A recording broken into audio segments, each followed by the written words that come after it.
আসসালামু আলাইকুম রহমতুল্লাহি ওয়া বারাকাতুহু। প্রিয় দিনী ভাই এবং বোনেরা, আজ 8ই জিলহজ, অর্থাৎ যদি বাংলাদেশ অনুযায়ী ধরি তাহলে 8ই জিলহজ এবং আগামীকাল 9 জিলহজ।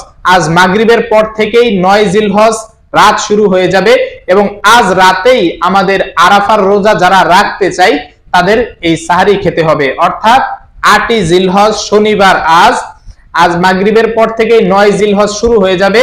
এই শনিবার দিবাগত রাতে সাহারি খেয়ে এরপরে রবিবার সারাদিন 9 জিলহজ আমাদের রোজা রাখতে হবে। এটা আরাফার রোজা। যদি অনেকেই বলে থাকেন যে আরাফার রোজা শনিবারে চলে গেছে, সৌদি অনুযায়ী 8ই জিলহজ বা আমাদের বাংলাদেশে 8ই জিলহজ, সৌদি 9 জিলহজ। যেহেতু রাসূল সাল্লাল্লাহু আলাইহি ওয়াসাল্লাম বলেছেন 9 জিলহজ অর্থাৎ কুরবানির আগের দিন, তাই আমাদের কুরবানি যেহেতু সোমবার 10 জিলহজ, তাই রবিবার আমাদের 9 জিলহজ পড়ে। অতএব জুন মাসের এই 16 তারিখ রবিবার আমাদের রোজা রাখতে হবে, আরাফার রোজা। আর সৌদি যারা থাকেন তাদের হচ্ছে শনিবার আরাফার দিন 9 জিলহজ রোজা রাখবে। অতএব প্রিয় দিনী ভাই বোনেরা, আমরা যারা বাংলাদেশ থাকি অবশ্যই আমাদের উচিত হবে এই রবিবারের দিন অন্তত এই আরাফার একটি রোজা রাখা। সারা বছর তো আমরা হেলায় দুলায় কাটিয়ে দেই, শুধু রমজান মাসে রোজা রাখি। এই আরাফার রোজা একটা রোজা, তারপরও যদি আমরা না রাখি তাহলে আমাদের মতো হতভাগা কপাল পোড়া আর একটাও নাই। এই রোজার ব্যাপারে প্রিয় নবী সাল্লাল্লাহু আলাইহি সাল্লাম বলেছেন, যে ব্যক্তি এই আরাফার রোজা রাখবে তথা 9 জিলহজ রোজা রাখবে, আল্লাহ তাআলা তার পিছনের এবং সামনের 1 বছরের গুনাহ মাফ করে দিবে। সুবহানাল্লাহ, সুবহানাল্লাহ। অবশ্য সগীরা গুনার কথা বলা হয়েছে।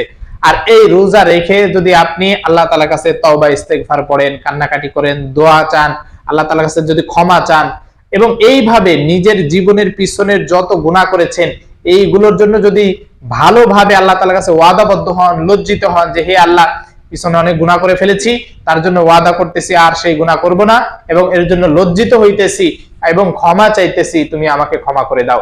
এইভাবে আল্লাহ তাআলার কাছে আপনি ক্ষমা চাইবেন। আপনার জিনার গুনাহ, আপনার যত জুলুম অন্যায় অত্যাচার করেছেন, নফসের উপর অন্যায় অত্যাচার করেছেন, আল্লাহ তাআলা ক্ষমা করে দিবেন যদি অন্তর থেকে আল্লাহ তাআলার কাছে ক্ষমা চেয়ে নেন।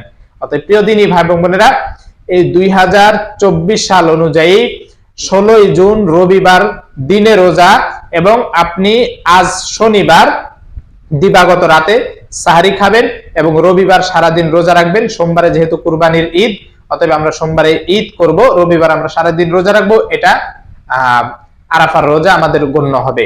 প্রিয় দিনী ভাই এবং বোনেরা, আমরা চেষ্টা করব এইভাবে রোজা রাখার জন্য।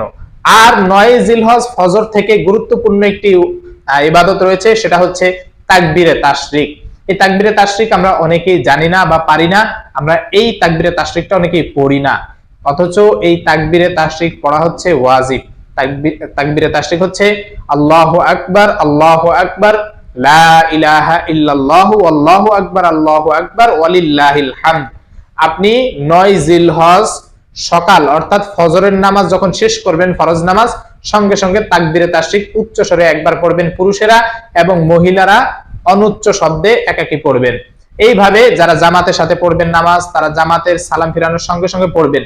এইভাবে 9 জিলহজ থেকে নিয়ে 13 জিলহজ আসর পর্যন্ত, 9 জিলহজ ফজর থেকে 13 জিলহজ আসর পর্যন্ত প্রত্যেক ফরজ নামাজে সালাম ফিরানোর সঙ্গে সঙ্গে তাকবীরে তাশরিক অন্তত একবার পড়তে হবে, এবং উচ্চ স্বরে পুরুষেরা পড়বে আর অনুচ্চ শব্দে মহিলারা পড়বে। অন্তত একবার পড়া, এটা হচ্ছে ওয়াজিব।